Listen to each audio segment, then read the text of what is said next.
bienvenue sur Terre de Mission, l'émission religieuse du dimanche de TV Liberté, en ce dimanche 20 septembre. Bonjour Monsieur l'abbé. Bonjour Jean-Pierre. Merci de nous rejoindre. Le 10 juillet dernier, le Conseil d'État d'Ankara a donné l'autorisation au gouvernement du président Erdogan de transformer la basilique Sainte-Sophie en mosquée. Alors, quelle est l'origine de ce bâtiment? Quand est-ce qu'il a été construit? Quelles sont ses caractéristiques d'abord? D'accord.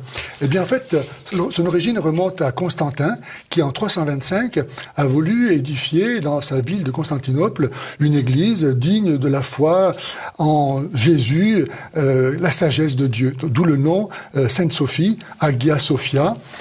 Et ce bâtiment, ensuite, a été victime d'un incendie lorsque son successeur, l'empereur Flavius Arcadius, à l'occasion du soutien qu'il a donné à la déposition et à la condamnation de Saint Jean Chrysostome, a provoqué une émeute dans la ville qui a amené l'incendie de la basilique. Et un de ses successeurs, Théodose II, a voulu rebâtir cet édifice. De nouveau, une émeute l'a incendié.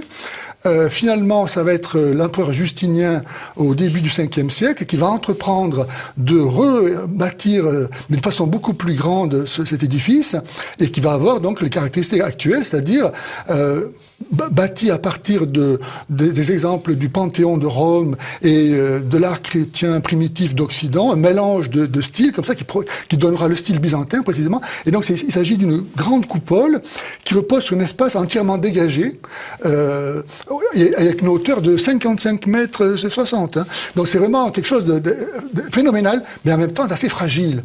C'est pour ça que j'ai compté qu'il y avait eu 16 tremblements de terre qui ont menacé, qui ont fait écrouler la coupole. Il a fallu la rebâtir, construire des arcs-boutants pour la maintenir. Enfin, c'est toute une histoire.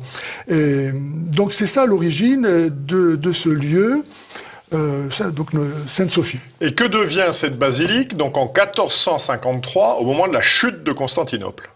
Alors, elle va devenir l'emblème de la conquête. Alors, à différence de toutes les autres églises qui vont être pillées et massacrées, Sainte-Sophie, à la demande du sultan Mehmed II, va être conservée. Et pendant 100 ans, à la différence des autres églises, on va pas martyriser les représentations, les mosaïques et les fresques, mais simplement mettre des rideaux. Mais 100 ans après, elle va subir le même sort que les autres, c'est qu'elle va être badigeonnée, etc. Alors, en 1453, donc, elle devient mosquée.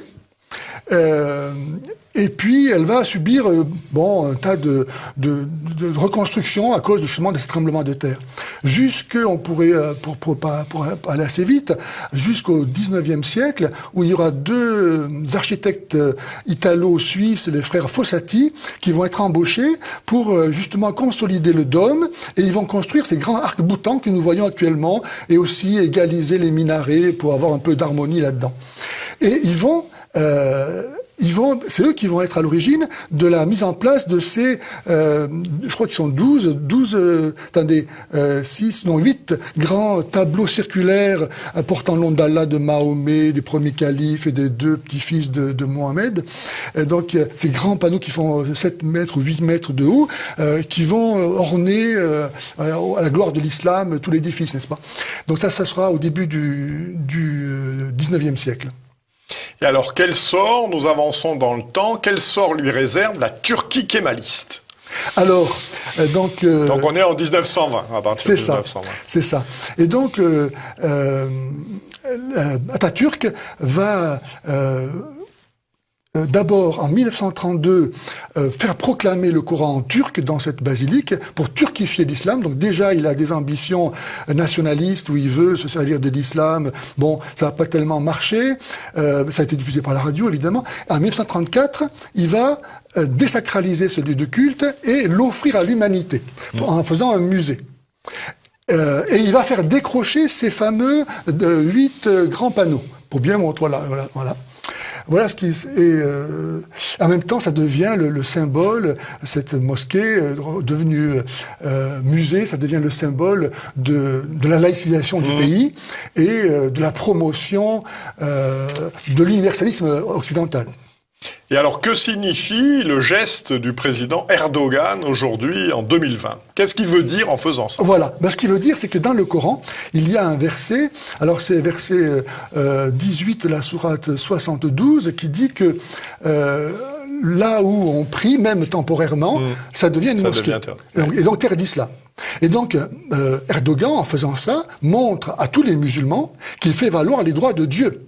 Et que pour ça, il est tellement sincère qu'il ne craint pas ni de nier l'héritage d'Atatürk et le remettre en question, parce que certainement est-il une marionnette entre les mains des mécréants pour avoir désacralisé un lieu qui était consacré à Allah. Donc il rétablit les droits d'Allah, et par le fait même, il se montre comme étant un bon musulman très fervent. Et en même temps, comme il a l'ambition de rétablir l'Empire ottoman, et il ne s'en cache pas, il le dit ouvertement, vraiment à qui veut l'entendre, c'est depuis très longtemps. Donc, par le fait même, il montre qu'il est le digne successeur des califes, et donc de Mahomet, puisque s'il assume à la tête de l'Empire turc le rôle du bon musulman, il n'y a pas de raison qu'on ne le choisisse pas pour être le chef des musulmans. Et d'ailleurs, il a annoncé, il n'y a pas très longtemps, vous voyez, par exemple, Erdogan, qui célèbre tous les 29 mai la prise de Constantinople, avec grand éclat, au point qu'en 2018, les organisateurs ont annoncé l'événement comme étant la plus grande scénographie du monde. Et donc, qu'est-ce que ça veut dire que de célébrer la conquête, non pas d'une ville, de notre patrimoine qu'on récupère, et à ce moment-là, on comprend qu'on puisse célébrer une telle fête, mais là, la prise d'une capitale étrangère. Donc ça suppose un esprit belliciste, et impérialiste. Et qui entretient ça dans la population. Et donc, à travers cette célébration, mais aussi à travers la célébration de la bataille de Tanzighert, en 1071, qui a ouvert les portes de la Turquie, de l'Anatolie aux Turcs, Erdogan dit bien qu'il faut garder l'esprit de Danziger, oui. Parce que si on oublie le passé, on n'aura pas d'avenir. Autrement dit, l'avenir, il est vraiment enraciné dans cet esprit de conquête. Et là, on voit avec la Grèce, par exemple, vous savez qu'il veut à l'occasion du centenaire du traité de Lausanne en 2023, il veut redéfinir les limites territoriales de la Turquie qui ont été définies à ce moment-là. C'est-à-dire, reprendre les îles grecques en particulier, n'est-ce pas? Donc on voit, et puis je pourrais citer d'autres, par exemple, je vais vous donner des choses assez étonnantes qu'il a dit. Ceux qui pensent que nous avons oublié les terres dont nous nous sommes retirés en pleurant il y a 100 ans se trompent. Répétons chaque fois que l'occasion se présente que la Syrie, l'Irak et autres lieux sur la carte géographique et de nos cœurs ne sont pas différents de notre patrie. Et il a l'intention, et à plusieurs reprises, ça a été donc ouvertement proclamé, d'unir dans un ensemble territorial turcophone les républiques du Turkménistan, de l'Ouzbékistan, du Tadjikistan. Des populations turcophones. Voilà. Et donc il dit, ce sont nos frères, nous appartenons à la même. Les fameux Ouïghours en Chine sont turcophones. Voilà. Et donc il y a ce projet de rétablir en fait l'Empire ottoman depuis la porte de la Chine jusqu'au fond de l'Irak et de la Turquie et la Grèce. Alors quelles ont été les réactions? Alors il y a un article qui décrivait Erdogan, on disait le petit Napoléon d'Anatolie. Quelles ont été les réactions du monde sunnite, du monde chiite et de l'Occident à cet événement? Alors pour le monde chiite, Téhéran s'est tout à fait réjoui de cet événement et a félicité Erdogan en disant que la Turquie aimait les sunnites, les chiites, pardon, mais il n'y avait pas de souci. Il y a eu en Occident quand même quelques réactions. Bon, le pape François a déploré le fait. En 1985, cette basilique avait été faite... Patrimoine mondial de l'humanité. De l'UNESCO, voilà, n'est-ce pas? Voilà. Ouais. Donc l'UNESCO a aussi fait valoir son déplaisir de cet événement. Il y a eu comme ça quelques réactions en Occident. Mais c'est pas aller plus loin, n'est-ce pas? Maintenant, est-ce qu'on prend la mesure de cet événement? Parce que c'est très fort symboliquement, ça veut dire que lui, il a l'intention de rétablir vraiment la Turquie dans ce qu'il appelle sa succession historique, son être substantiel qui est l'Empire ottoman. Et ça, c'est après Constantinople, c'est Rome.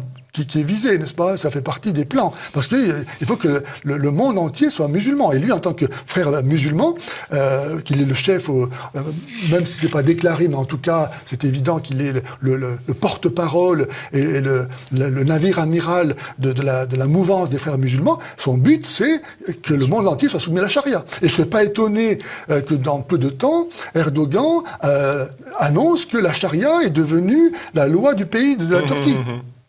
Fin de la laïcité kémaliste. Voilà. Merci, monsieur l'abbé, de ces éclairages. Merci. Et à bientôt. À bientôt. Merci.